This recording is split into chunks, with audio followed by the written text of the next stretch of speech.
Legendary फिल्मकार श्याम बेनेगल को कौन नहीं जानता। 48 साल पहले उनकी एक क्रांतिकारी फिल्म आई थी, नाम था मंथन। उस मंथन फिल्म की 48 साल बाद 77वें कांस फिल्म फेस्टिवल में स्क्रीनिंग हुई। स्क्रीनिंग के बाद दर्शकों ने फिल्म को स्टैंडिंग ओवेशन दिया। मौके पर भारतीय सिनेमा के लेजेंडरी अभिनेता नसीरुद्दीन शाह भी मौजूद थे, जिन्होंने फिल्म में जबरदस्त किरदार अदा किया था। इस फिल्म के अधिकतर किरदार अब इस दुनिया में नहीं हैं। फिल्म के मुख्य कलाकारों में शामिल गिरीश कर्नाड, स्मिता पाटिल, अमरीश पुरी अब इस दुनिया में नहीं रहे। स्क्रीनिंग के दौरान उन्हें याद कर सभी भावुक भी हो गए। अब सवाल ये है कि ये सब हम आपको क्यों बता रहे हैं और इस फिल्म को हम क्रांतिकारी क्यों कह रहे हैं। इसका जवाब जानने के लिए आपको ये पूरा वीडियो देखना होगा।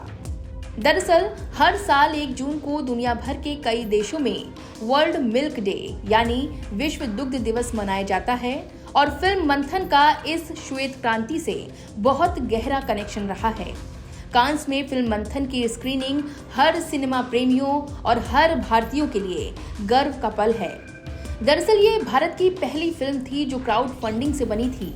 इस फिल्म को बनाने के लिए उस समय गुजरात के 5 लाख किसानों ने 2-2 रुपए का चंदा देकर 10 लाख रुपए जमा किए थे। फिल्म जब रिलीज हुई तो भारी तादाद में किसान इसे देखने सिनेमा घर आए। ये फिल्म बॉक्स ऑफिस पर भी हिट साबित हुई और इसने कई पुरस्कार भी जीते। हो सकता है आज के युग के बच्चे ये ना जानते हों कि मंथन की कहानी क्या थी, इसीलिए गांव जंक्शन विश्व दुग्ध दिवस के मौके पर मंथन की कहानी लेकर आपके बीच आया है। मंथन की कहानी भारत की दुग्ध क्रांति, जिसे श्वेत क्रांति भी कहा जाता है, उस पर केंद्रित थी। फिल्म की कहानी सिर्फ गुजरात के एक गांव की ही बात नहीं करती। ये सिर्फ दुग्ध क्रांति को ही हाईलाइट नहीं करती, बल्कि ये फिल्म भारत के गांवों के विभिन्न पहलुओं, उनके मुद्दों और समस्याओं को भी दर्शाती है। गांव को केंद्रित करते हुए इतनी बहुआयामी और नाजुक कहानी लिखना आसान बात नहीं थी, इसीलिए इसका जिम्मा खुद निर्देशक श्याम बेनेगल ने उठाया और इसके लिए उन्होंने दुग्ध क्रांति के जनक वर्गीस कुरियन से मदद ली। ये फिल्म गुजरात के खेड़ा जिले के गरीब किसानों के प्रयासों पर प्रेरित थी, जिन्होंने सामाजिक कार्यकर्ता त्रिभुवन दास पटेल के नेतृत्व में एक छोटे से कोऑपरेटिव्स की शुरुआत की। उनके इस प्रयास को आगे बढ़ाने का काम किया वर्गीस कुरियन ने, जिन्होंने गुजरात के आनंद में अमूल की स्थापना की, जो देश का अहम डेयरी कोऑपरेटिव बना। खास बात यह है कि इस कोऑपरेटिव के मालिक करीब 26 लाख किसान हैं। इसी के साथ भारत में मिल्क ग्रिड बनाने की शुरुआत हुई। 1973 में गुजरात में cooperatives milk marketing federation limited की स्थापना हुई। यहाँ के 5 लाख किसानों ने 2-2 हजार रुपए की क्राउड फंडिंग कर इस फिल्म को बनाने में अपना योगदान दिया।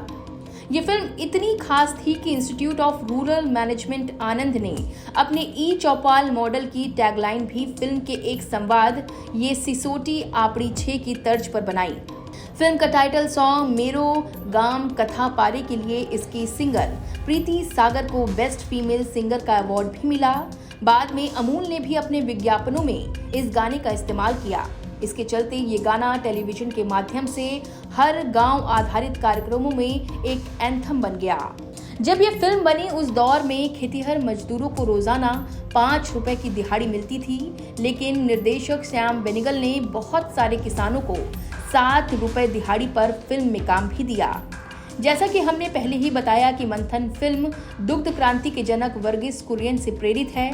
फिल्म की ये कहानी एक वेटरनरी डॉक्टर राव के जरिए से कही जाती है, जो मिल्क कोऑपरेटिव्स बनाने के लिए शहर से गुजरात के एक गांव में आते हैं।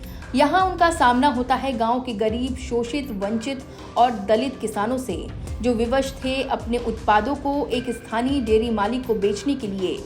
डॉक्टर राव और उनकी टीम इस पर काम करती है। इस दौरान उन्हें न सिर्फ जातिगत समस्याओं, गांव की राजनीति, महिलाओं के मुद्दों से जूझना पड़ता है, बल्कि ग्रामीण लोगों में उनके प्रति जो अविश्वास है, उससे भी संघर्ष करना पड़ता है।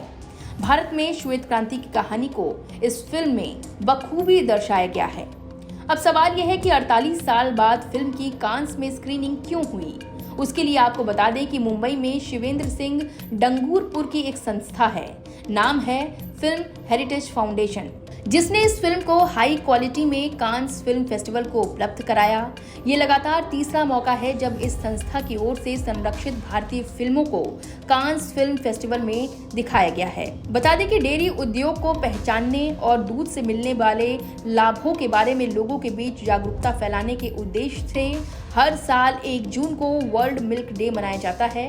इस दिन को मनाने की शुरुआत साल 2001 में हुई, जब संयुक्त राष्ट्र खाद्य और कृषि संगठन ने विश्व दुग्ध दिवस की स्थापना की।